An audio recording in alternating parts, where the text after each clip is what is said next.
In this Elden Ring video, I'm going to be showing you why whips are the best weapon in Elden Ring. And this is the third video in our series where we go through all of a weapon type in the game and sort of showcase their moveset and talk about what their pros and cons are and why you might use them in your build. Before I get into each of the 6 whips themselves, however, the first thing I want to talk about are whip styles of play and how you might play when using the whip in Elden Ring. There are really 3 styles of play available to the whips. I'd say 2 of them are, pretty consistent, and the third one you might use in some cases. And these are dual-wielding whips, usually in some sort of status effect setup where you're trying to hit rapidly with whips in order to set bleeding, or maybe bleeding in some other status effect. The second style of play is really using a whip in your offhand with some other weapon type in your main hand, and this is really one of the weapons that you might do that with. You don't typically do that with a lot of weapons in this game, but this is particularly popular in PvP where you can catch enemies off guard because the moveset of the whip is rather erratic and hard to predict and has rather large hitboxes sometimes because of the wide swings that it does, and sometimes enemies have a hard time adjusting between one weapon and another weapon when using this in your offhand. And lastly, the other style of play is something sort of like a spell whip build, if you will, where you're using like the Dragon Communion Seal in one hand and a whip in the other, or using some other sacred seal in your hand in the case of the 2 fire scaling whips, and casting incantations with these sort of setups. Of these, I think dual whips is probably going to be the most popular. I think a lot of people have used incantation builds in general or some sort of hybrid build, and I think, whips have a rather unique moveset, so I think most people will probably lean into dual whipping. But then probably second to that is some sort of, spell whip build where you're using a whip kind of as your backup weapon while you're mainly casting incantations. And then lastly, I think it's probably the most advanced style of play, is holding a whip in your left hand and using it, or your right hand, and using it as an alternative to what you mainly attack with your weapon. The pros of the whip weapon in general are that it tends to have longer reach than most every other weapon in the game. And additionally, it has rather wide hitboxes, meaning that if there are like a lot of enemies grouped up, you can typically hit most of them with one swing of this weapon, which is something that is not true of a lot of weapons in the game. Additionally, a couple of them have fantastic Ashes of War, and a couple of them have bleeding buildup, which is great if you're trying to do a status effect build. The cons of this weapon are that the vast majority of them are found very late in the game, meaning that you're not going to be able to use them for the vast majority of your playthrough. They also tend to attack slower than a lot of weapons in the game, and their combos are quite slow, probably putting off a lot of players from using them in general. The other thing that I want to mention here is that they have a rather limited selection of Ashes of War, and there aren't a lot for them to choose from, and they also begin with kick in most cases, which is not great. I do want to mention a couple of Ashes of War that are very good for whips, though, just to give you an idea of what you could use, since there are not that many great ones. The first one is Thunderbolt. This scales very well with dexterity, and whips in general scale well with dexterity, so this is a very good option. Flame of the Redmanes is also very good for whips. The stagger damage on this is incredible, which is, one of the weaknesses of whips in general. The downside here is that you cannot critically strike with whips, so that you're not going to be able to do like a critical attack when you stagger enemies. However, you can keep swinging into them, so you can still get a lot of damage out of it. Another good option is either Determination or Royal Knight's Resolve in order to boost your one-hit attack damage. Again, these weapons have very long range, so it's not hard to get a one-off attack and then back away if you want to be playing a little bit more cautiously. Or you can put on Bloodhound Step here and just dodge for days. Moving on to the unique whips in Elden Ring, the first one is the Magma Whip Candlestick. The Magma Whip Candlestick shares the default moveset of many other whips and deals physical and fire damage. It's one of the lightest whips in Elden Ring, weighing 2.5, and requires some points in strength, dexterity, and faith in order to wield.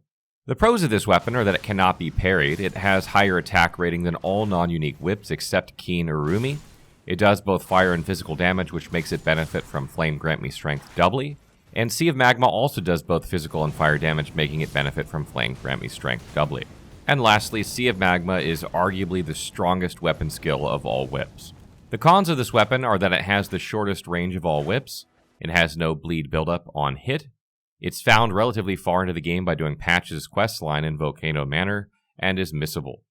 And lastly, it cannot perform critical hits like backstabs or riposts. Summary: Magma Candlestick Whip deals very good damage for a whip, and its weapon skill Sea of Magma outperforms Flame Dance in terms of overall damage because the lava it spews also deals damage to enemies standing in it while you continuously hit them. You can also hold down L2 to keep swinging your whip, only stopping when you run out of FP or are interrupted, even being able to walk while doing this. This allows you to take advantage of talismans like Winged Sword Insignia and Millicent's Prosthesis, even though Godfrey Icon has no impact.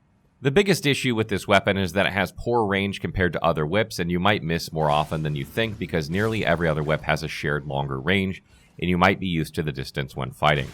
The styles of play available to the Magma Candlestick whip are somewhat limited because it scales with faith and dexterity. This means it's not ideal for casting incantations, nor is it ideal to use shield since you'll have no strength, though you could use a medium shield for block counters if you really want it. I'd recommend dual-wielding this weapon with either the Urumi or Hoslow's Petal Whip and setting either of them to Flame Art to also benefit from Flame Grant Me Strength. This will allow you to use the fantastic weapon skill Sea of Magma, which is a weak point of non-unique whips, while also getting the benefit of dual-wielding. Just make sure that you wear heavy armor with high poise in order to prevent yourself being staggered while holding down L2. The ideal stat spread for this weapon is 50 dexterity and 50 faith, and points invested drop off from there. However, the weapon will continue to increase in damage into NG Plus and beyond, and you can invest points into strength when faith and dexterity stop performing. The other unique whip in Elden Ring is Giant's Red Braid. The Giant's Red Braid shares the default moveset of many other whips and deals physical and fire damage. It is one of the lighter whips in Elden Ring, weighing 2.5, and requires some points in strength, dexterity, and faith in order to wield. The pros of this weapon are that it has the second highest attack rating of all whips, it does both physical and fire damage, which makes it benefit from Flame Grant Me Strength doubly, and Flame Dance also does both physical and fire damage, making it benefit from Flame Grant Me Strength exceptionally as well.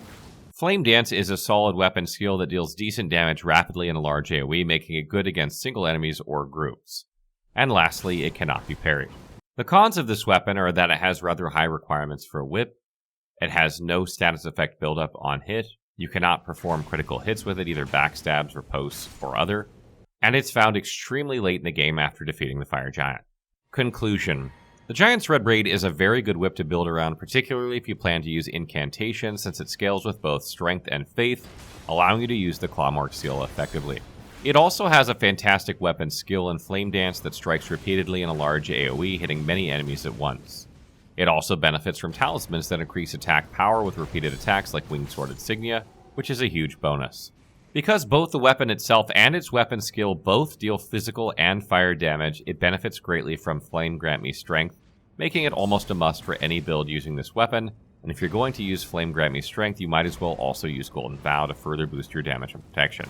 What's really great about this whip is that because it scales with strength so well and has such a strong weapon skill, you can use it with a great shield to do block counters, since you'll meet the strength requirements rather easily. Whips have extremely long block counter range, but keep in mind that you cannot critically strike with whips, so use Flame Dance instead when enemies are staggered. Playing this way allows you to shore up one of the weaknesses of block counter builds, which is AoE attacks that can deal with multiple enemies, since you have that in Flame Dance. Giant's Red Braid has an ideal stat spread of 50 strength, 50 faith, and 50 dexterity. You won't reach this in your first playthrough, which makes this weapon excellent for successive playthroughs, since you'll continue to increase its damage the whole way. And since Flame Dance does both physical and fire damage, it increases in damage with all three of these stats, which is phenomenal. I'd play this weapon in some sort of incantation build with a Clawmark Seal, or play with a Great Shield buffing with Flame Grant Me Strength and Golden Vow, in a similar manner as the Lightning Lancer build, but with a whip instead.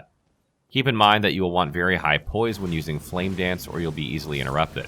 Shoot for at least 51, though 56 is better. Moving along to the non-unique whips, the first one is the Whip, no surprise.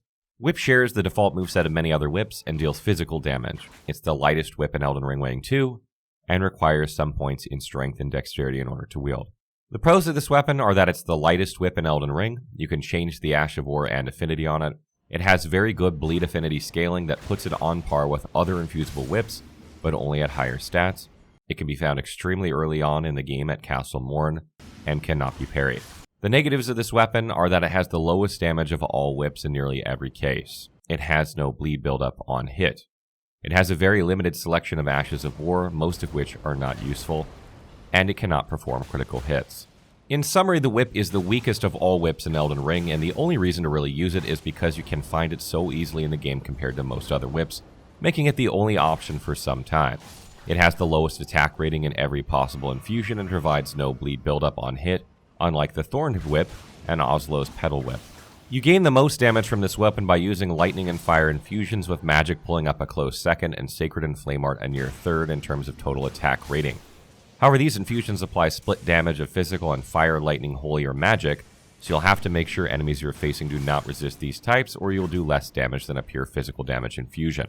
Keen provides the best physical damage, so you should consider going the dexterity route when using this weapon if you want the highest one-handed physical damage per hit possible. The bleed affinity actually provides decent strength, dexterity, and arcane scaling, allowing the whip to catch up to other bleed-infused whips at 50 strength, 50 dexterity, and 50 arcane in terms of total attack rating. However, it is unlikely we'll use the whip far enough into the game to reach those stats, which is likely NG+ and beyond.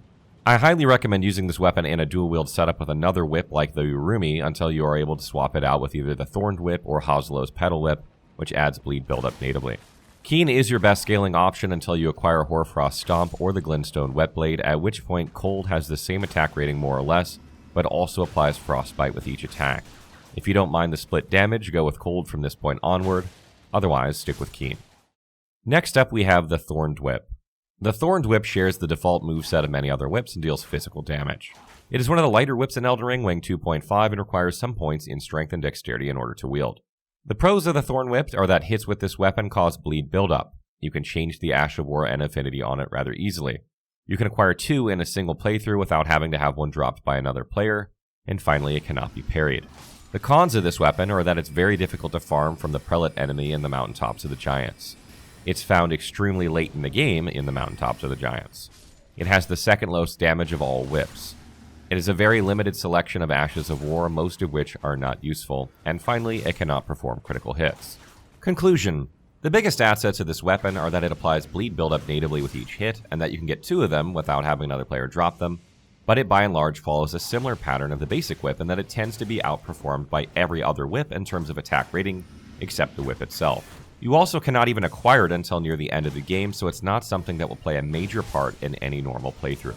Much like the whip, its highest damage scaling is lightning and fire, and then magic, and then sacred and flame arm, but the weapon scales best with the keen infusion.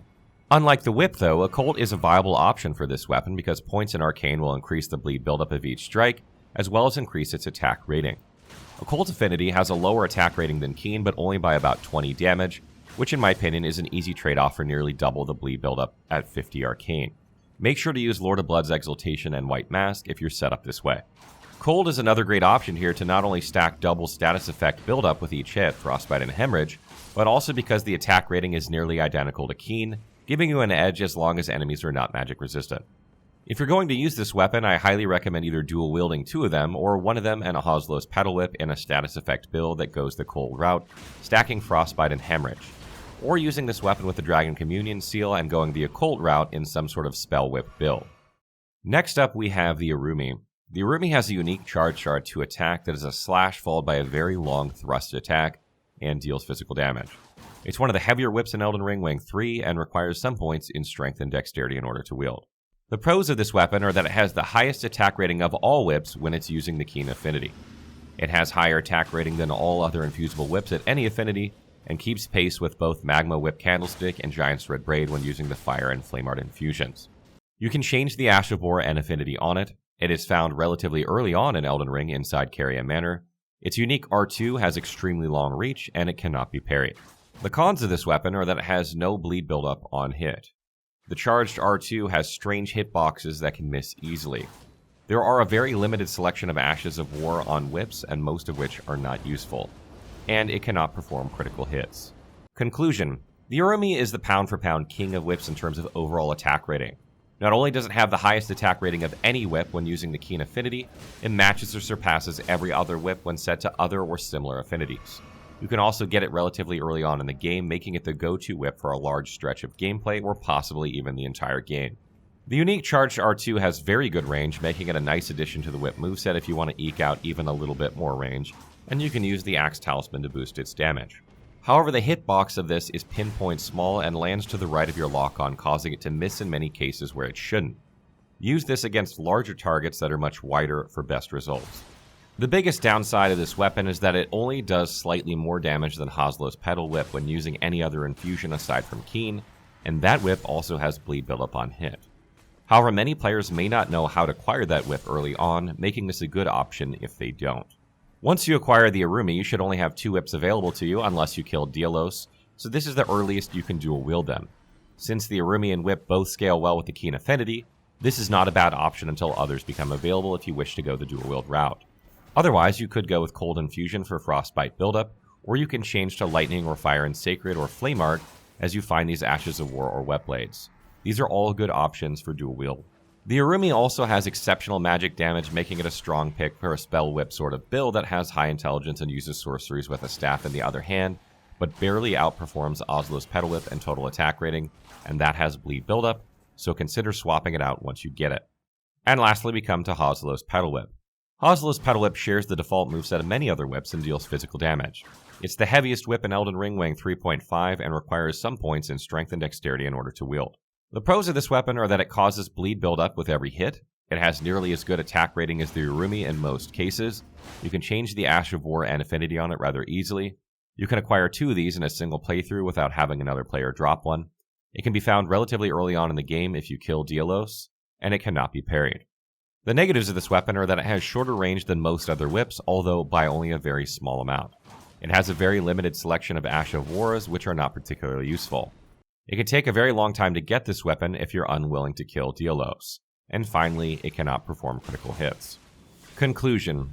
Hoslow's Petal Whip is arguably the best non-unique whip in Elden Ring. Its attack rating, while lower than the Urumi in nearly every case, is only so by a minimal amount that is easily offset by its native bleed buildup on hit. The only exception might be if you're playing a dexterity build where this difference is nearly 100 attack rating. So if you're playing a dexterity-focused build, go with Urumi. There are many different ways you can use Hoslow's Petal Whip. You can use it in a Spell Whip build that still applies bleed buildup but uses a magic affinity. You can go the occult route, which only has slightly less attack rating than Heavy or Keen but doubles the bleed buildup. This would also allow you to use the Dragon Communion Seal effectively. Or you could go with Cold Infusion, allowing you to trigger Frostbite and Hemorrhage. All of these are great options, and I recommend using either 2 Petal Whips if you want to dual wield, or using a Thorned Whip if you don't have 2. And just like the Thorned Whip, make sure to use Lord of Blood's Exaltation and White Mask if you go with a bleed-focused build. If you're going to be playing a whip build in general, I highly recommend that you kill Dialos to obtain this item in Liurnia of the Lakes in order to have a stronger option than either the whip or the Urumi. This is particularly true if you wish to make a status effect-oriented build, since it has native bleed buildup and neither the whip or Urumi do. Well, that wraps up our video on why whips are the best weapons in Elden Ring. If you guys have other tips about the whip weapons, please leave them in the comments below. Again, a lot of information on these weapons, and it's hard to fit it all into a video. So what whips are you guys using in your build? What have you mixed them with in order to make the ideal setup for you? Let us know in the comments below.